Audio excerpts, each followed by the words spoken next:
So in this video, I just want to go over everything that I've done in order to get in better shape than I was before.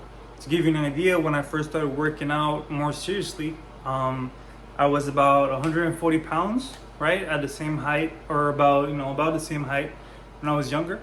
And I just wanted to gain a little bit of size on the arms, and I didn't like my physique. I didn't like that when I wore a t-shirt, I feel like I looked too skinny in it. I didn't like to have narrow shoulders. I didn't like the fact that I didn't feel like I could fit pants that were a certain size and stuff like that. And I would get comments from people, family members, and stuff like that about this issue for me about this, and it didn't feel good, right? Mainly as a man, it's not something that is pleasant to feel like you're, sort of light, or like that you look frail or weak or stuff like that, because that's what it insinuates, and that's what us men take it as, pretty much, right? When you get that type of comments, having an attractive physique or an impressive physique is nice because of the character traits that it insinuates. In a way, we associate a certain power, a certain capacity to people that have a certain physique that we don't with people that don't have the same features.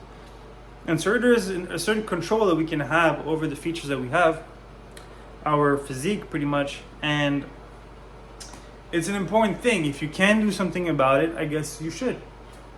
If it makes you feel more comfortable with yourself, then you should. If it makes you feel like you can wear better clothes and things of the sort, I think it's an important thing to do than to go and actually start to apply yourself on those fronts.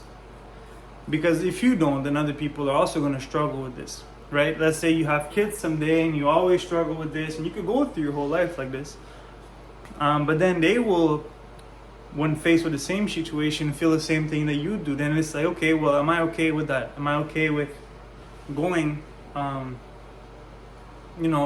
through life this way? Whether it's like, I'm here, it's mainly about people that skinny people, but you could say also about people that are more fat, that have too much fat on them, get in better shape. So this whole thing, pretty much, we speak right now about the place of our fitness, our physique in society, right? It has a role to play with how people give you respect. It has a role to play with how, to a certain extent, people will treat you.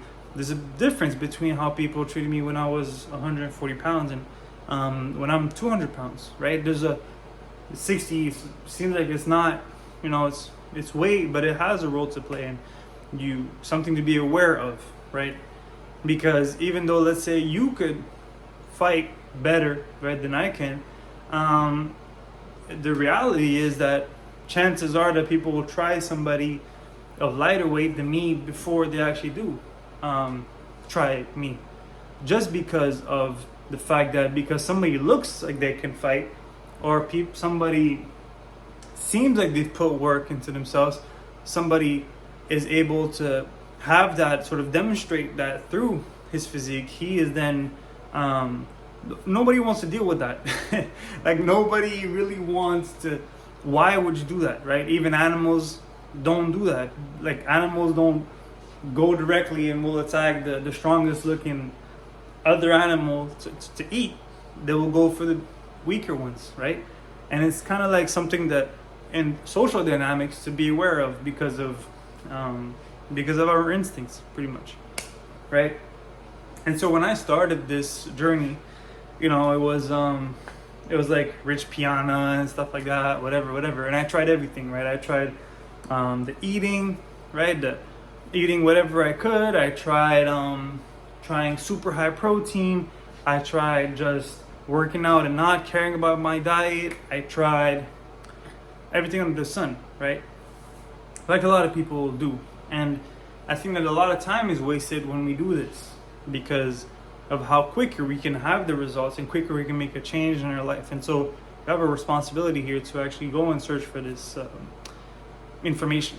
And so the first thing that I would do, pretty much, looking back, would have been to implement a better diet. And the one that I implement to this day, and I just apply it and it works, and it's been the best, has been the Mike Menzler's diet. And so in his approach, he has a certain split as far as how does he split protein, carbs, and fats into his life.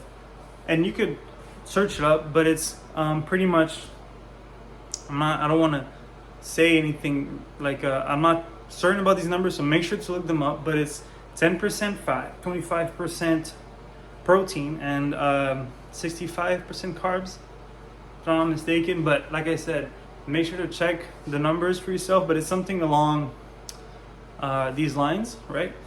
And I had tried previous diets before, right? I had tried a diet of having sort of 40% protein or 30, something like that, right? And then lower carbs and low fats, like 10% fats, right?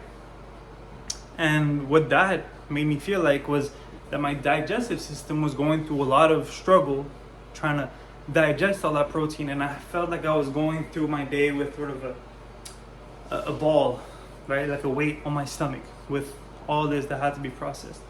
But whereas like when I started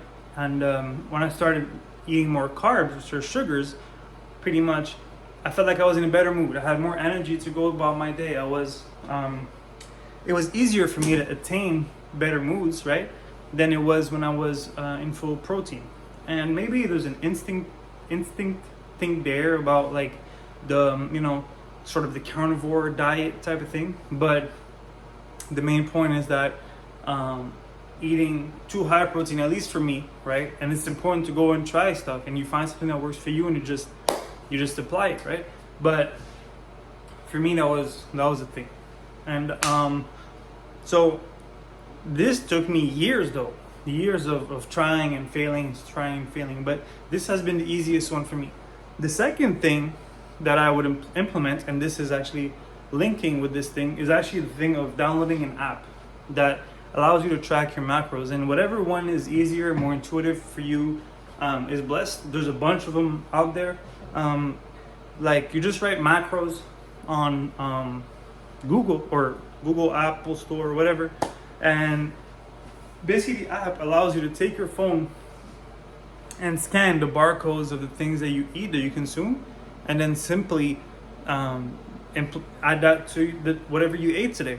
And now you don't have to guess, you don't have to do whatever. And then the numbers that you want to hit, you set them up pre-hand. They also help you sometimes, like set up what is your maintenance weight, maintenance calories, and how to put a higher number and a lower, like if you want to gain weight or low weight, and then it'll give you already a certain certain rate, a calorie level that you should hit to have this transformation. And then you just scan to the day. And then for most of us, right, we like routine. You could just know about what do you need to eat for the day, and then you just know that you just hit that. Today, maybe you start with a bagel. Well, okay, you eat a bagel every day now. Boom. Simple. You know that this amount of food will give you this amount of protein. You do that every day. Boom, boom, boom, boom. And you just do it. It becomes so easy at that point to know what to eat, and you don't have to think about it too much.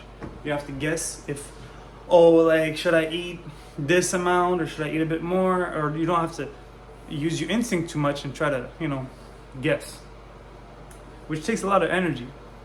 And so that's the second thing, right? The apps are amazing in my opinion, where it allows you to have that type of process.